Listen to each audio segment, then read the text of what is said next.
Innal hamdalillah nahmaduhu wa nasta'inuhu wa nastaghfiruh wa na'udzu billahi min shururi anfusina wa min sayyiati a'malina. May yahdihillahu fala mudilla lahu wa may yudlil fala hadiya lahu. Asyhadu an la ilaha illallah wahdahu la syarika lahu wa asyhadu anna Muhammadan abduhu wa rasuluh. Sallallahu ala Muhammad wa ala alihi wa ashabihi wa tabi'in wa tabi'in tabi'in wa man tabi'ahum bi ihsanin ila yaumiddin. Amma ba'd. Qala Allah Ta'ala, ya ayyuhallazina amanu taqullaha haqqa tuqatih wa la tamutunna illa wa antum muslimun.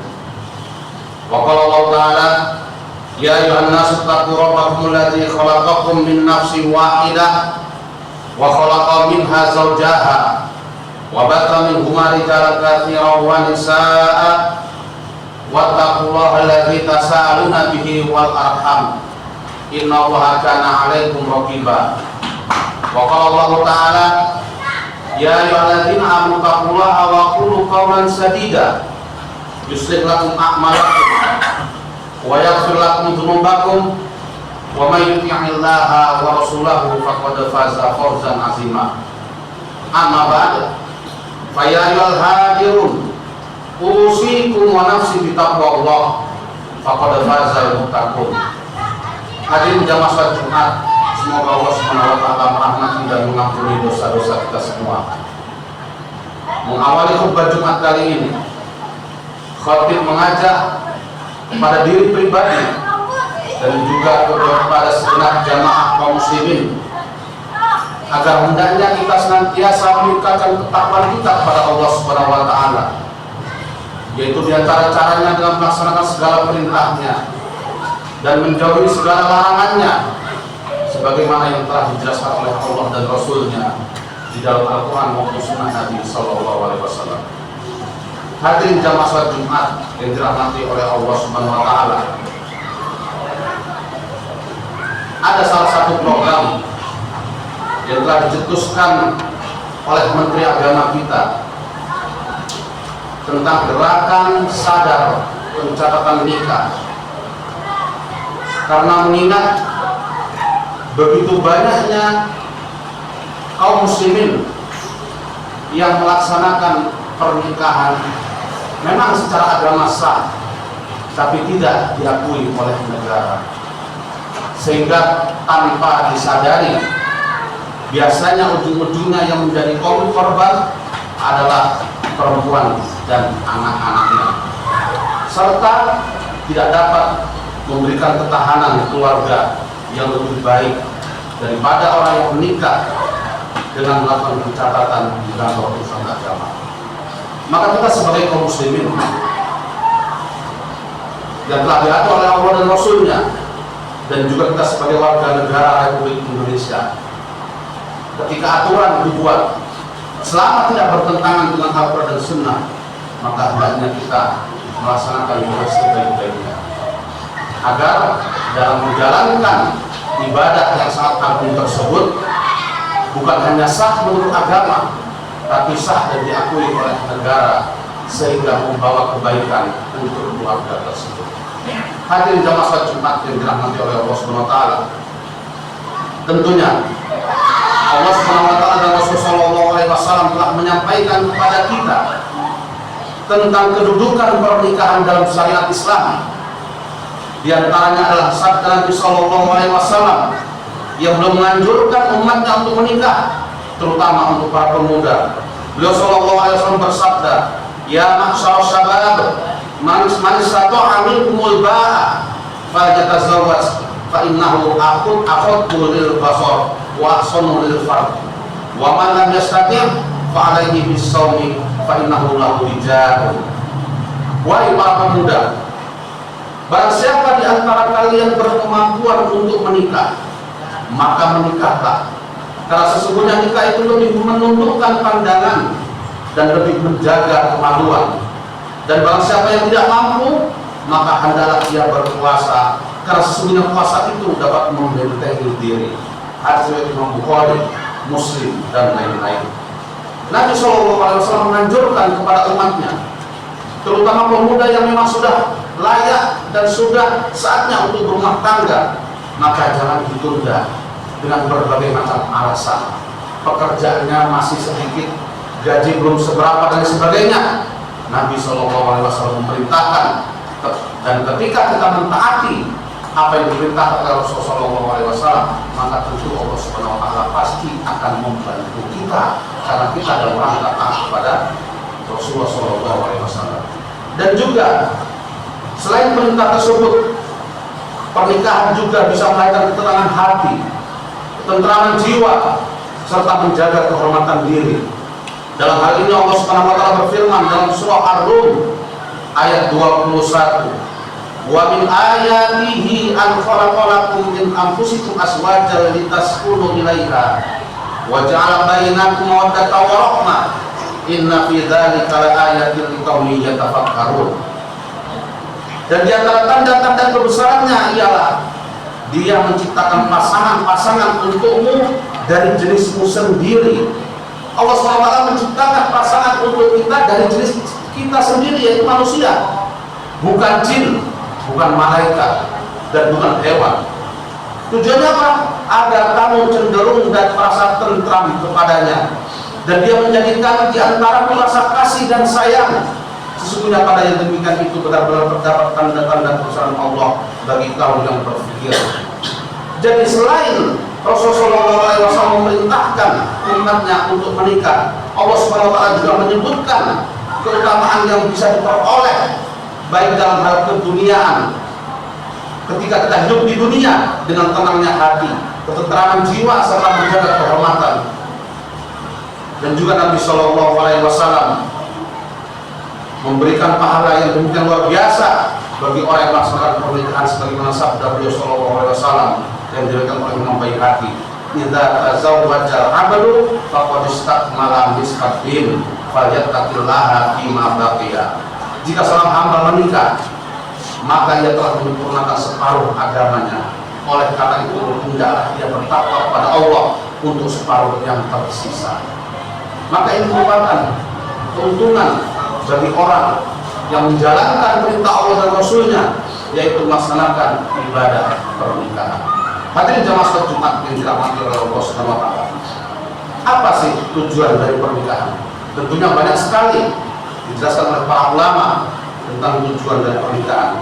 Setidaknya ada dua hal yang perlu kita pahami, kita renungi dari tujuan pernikahan. Yang pertama yaitu untuk menegakkan rumah tangga.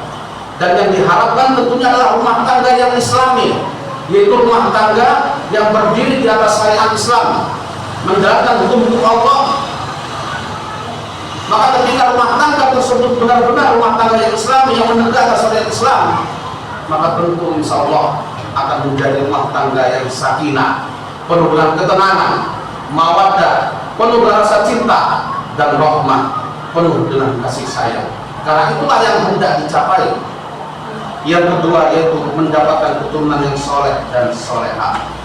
Dan ini tentu bisa didapat melalui pernikahan.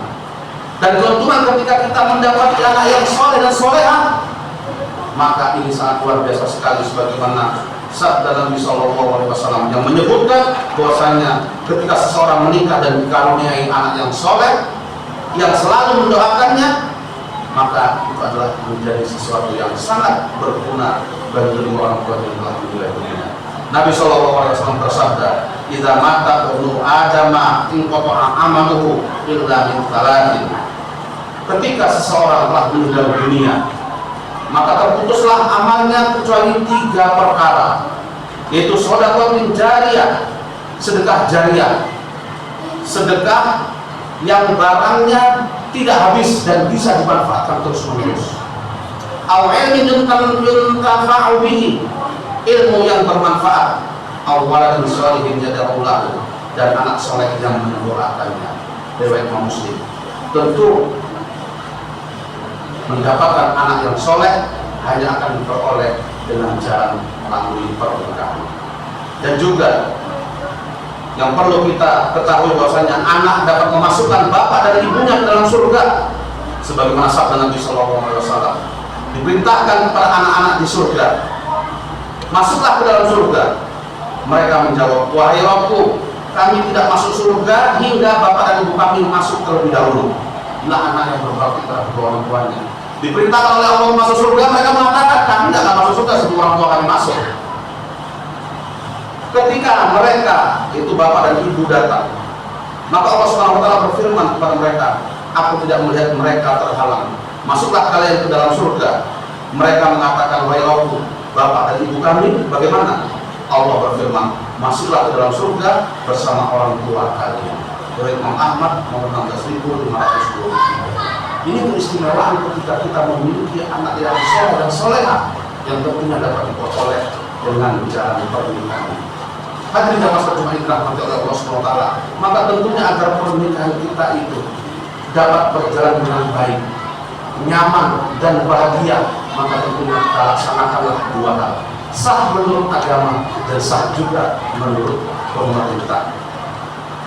Allah SWT berfirman dalam surah An-Nisa ayat 35, yang ini bisa menjadi landasan bagi kita bahwasanya pernikahan itu perlu dilaporkan dan dicatat. Allah SWT berfirman, wa in khiftum shiqaqa bainihima fab'athu hakaman min ahlihi wa hakaman min ahliha yurida islahan yuwaffiqillahu bainahuma innallaha kana aliman khabira. Dan jika kamu para wali khawatir terjadi persengketaan di antara keduanya, utuslah seorang juru damai dari keluarga laki-laki dan seorang juru damai dari keluarga perempuan. Jika keduanya bermaksud melakukan islah atau perdamaian, niscaya Allah memberi taufik kepada keduanya. Sesungguhnya Allah Maha mengetahui lagi Maha teliti.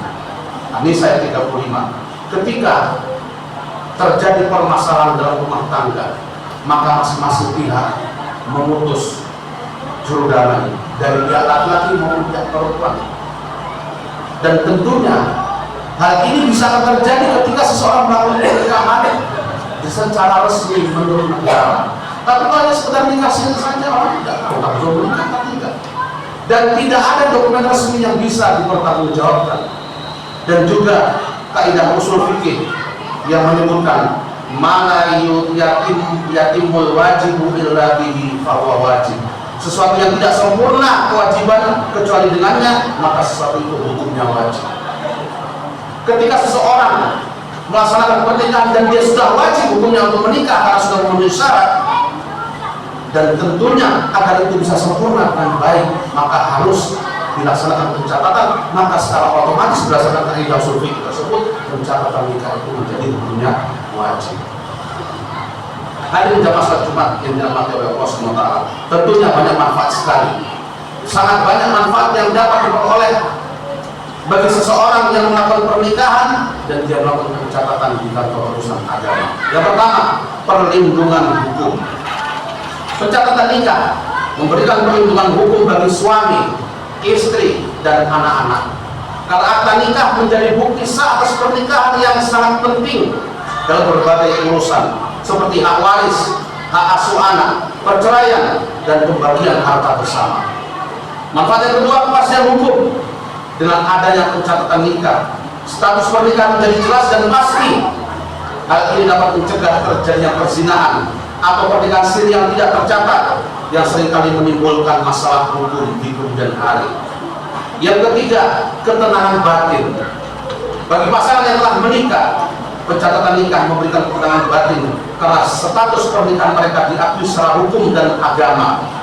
Mereka tidak perlu khawatir dengan berbagai permasalahan hukum yang mungkin timbul akibat pernikahan yang tidak tercatat. Manfaat yang keempat, kesejahteraan anak. Pencatatan nikah juga sangat penting bagi kesejahteraan anak-anak. Akta kelahiran anak yang dikeluarkan berdasarkan akta nikah orang tua akan memudahkan anak-anak dalam berbagai urusan administratif seperti pendidikan, kesehatan, dan kepemilikan harta. Dan manfaat yang kelima yaitu mencegah terjadinya konflik keluarga.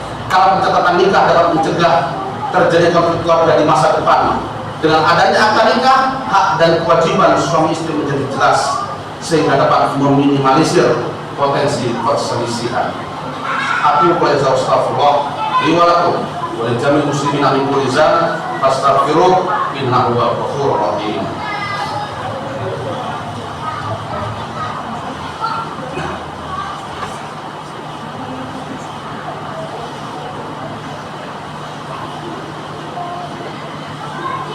Alhamdulillah hamdan katsiran thayyiban mubarakan fi kama yuhibbu rabbuna wa yarda.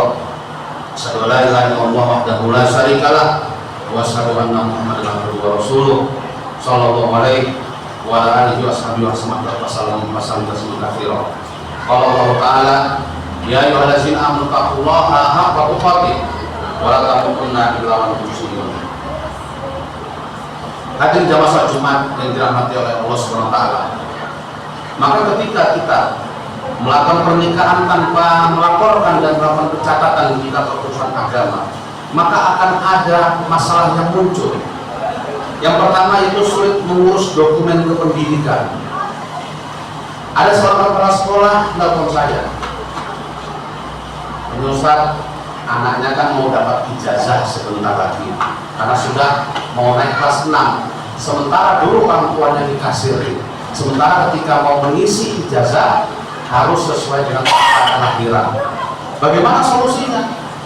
Itulah akibat seseorang melakukan pernikahan siri, sehingga tidak bisa dokumen muncul, baik akta kelahiran, kartu keluarga dan sebagainya. Maka tentu memang solusinya adalah melakukan isbat nikah di pengadilan agama, dilaporkan, dan tentu biayanya lebih besar daripada menikah yang secara normal. Maka ini perlu menjadi perhatian kita. Demikian juga ketika kita tidak memiliki dokumen yang lainnya, mau sebanyak apapun uang kita, akan ada ibadah yang tidak bisa kita laksanakan seperti pelaksanaan ibadah haji atau umroh. Kenapa enggak punya dokumen?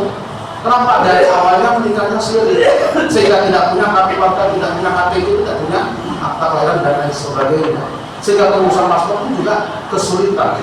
Maka ini perlu menjadi perhatian bagi kita, sehingga ketika kita hendak melaksanakan ibadah, diantaranya yang sangat adil melaksanakan ibadah haji, terkendala karena kita tidak melakukan pencatatan dalam pernikahan. Yang kedua, perlindungan hukum dan sosial. Pasangan yang menikah di bawah tangan tentu tidak memiliki perlindungan hukum terkait hak waris, tunjangan, dan status hukum anak. Kalau pasangan tidak sah secara hukum, maka anak yang lahir juga tidak bisa mendapatkan tunjangan.